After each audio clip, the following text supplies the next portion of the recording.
Greetings and salutations to you all this morning. It's pretty much my morning or every other morning political news update for you all before I go sleepy bye. But well, as you all know, or most of you know, there was a Senate runoff election yesterday in down in the state of Georgia. And I'm gonna tell you something. While I am neither a Democrat nor a Republican, I am, as much as can be under the circumstances, find the election results pretty satisfactory. I don't expect the world, but as you know, we had the 2020 election um, with the intense Democratic primary last year, a lot of cheating against Bernie Sanders and some of the others.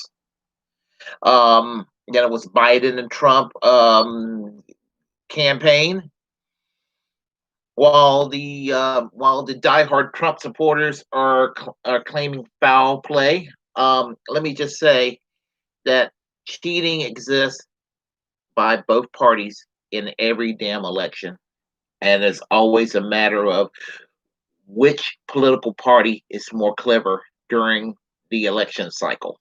That's what it comes down to. And listen, all you Trump supporters, they're diehard Trump supporters, basically angry over cheating, real or imagined. Remember 20 years ago how I felt with the worst president this country ever had, George W. Bush, stealing down in Florida with the help of Governor Jeb Bush and Kathleen Harris, who was the Secretary of State in Florida, close to the Bush family. So, you know, tit for tat, it happens. Um, I survived George W. Bush. Y'all will survive Joe Biden. And count me in on surviving Joe Biden because I'm not particularly keen on Joe Biden myself. Different reasons. Um, the Democrats had a slimmer majority in the U.S. House in this election, and the Senate until yesterday was pretty much a toss-up. And because down in Georgia, there was with the presidential election, it was too close to call. Georgia went blue for the first time since 1992. And not only that, both sets of Democrats and Republicans in the Senate race yesterday, well, back in November, I guess it was they were too close to call, and they had to have a runoff scheduled for January. The two sets of Democrats and Republicans was Raphael Warnock and Kelly Loeffler, John Ossoff and David Perdue.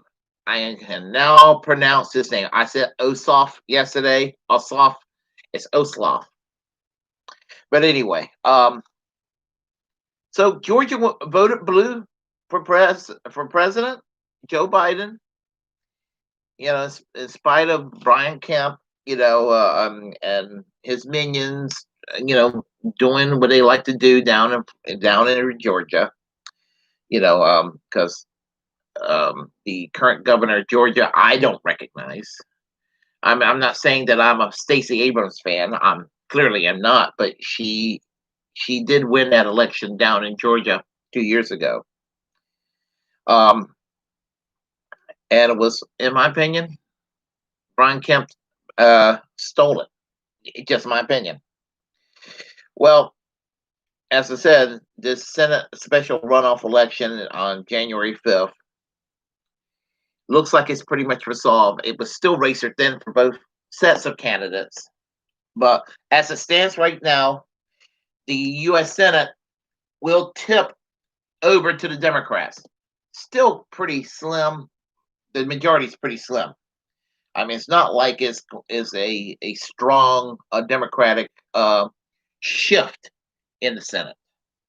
You remember Joe Manchin in West Virginia is almost a Republican. But just like Joe Biden said last year,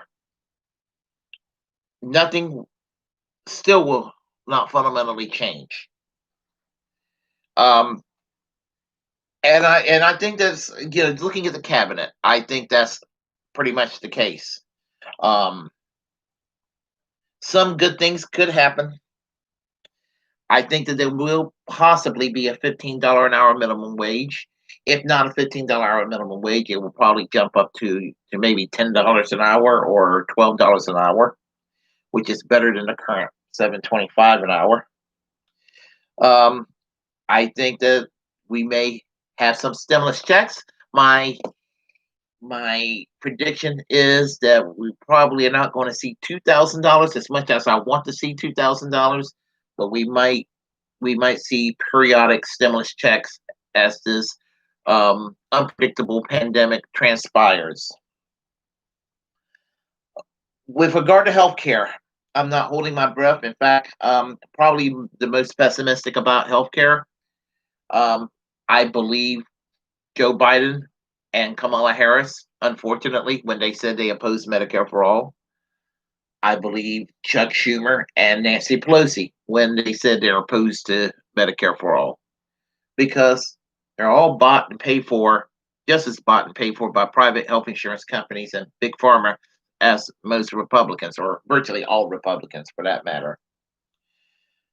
So, I don't think we're going to see Medicare for all, unfortunately. I don't even think we're going to have a public option, unfortunately.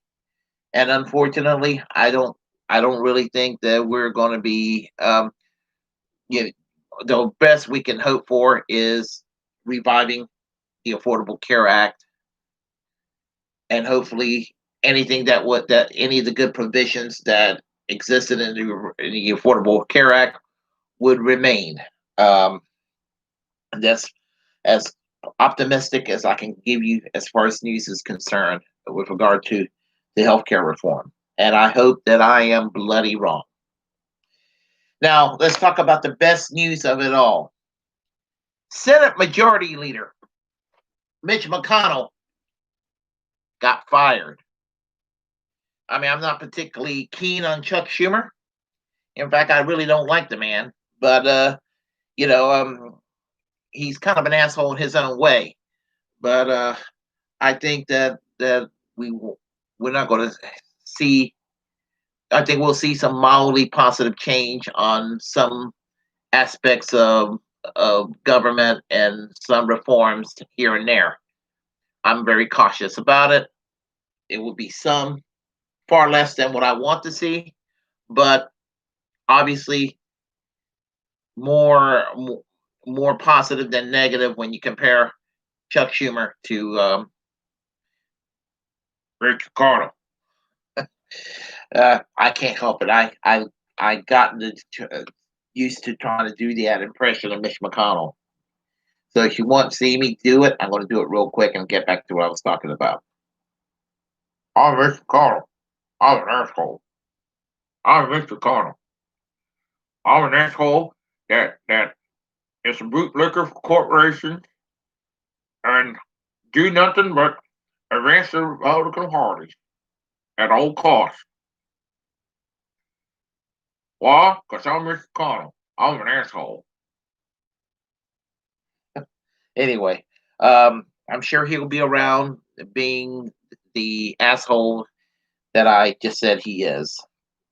So he got fired as Senate Majority Leader. I guess he'll be the Senate Minority Leader at this point. Bernie Sanders will become budget chair. If there's anything that's going to be the most awesome about it, that in itself is wonderful. Because while Bernie Sanders' position as the budget chair, he won't be able to turn the United States into Sweden.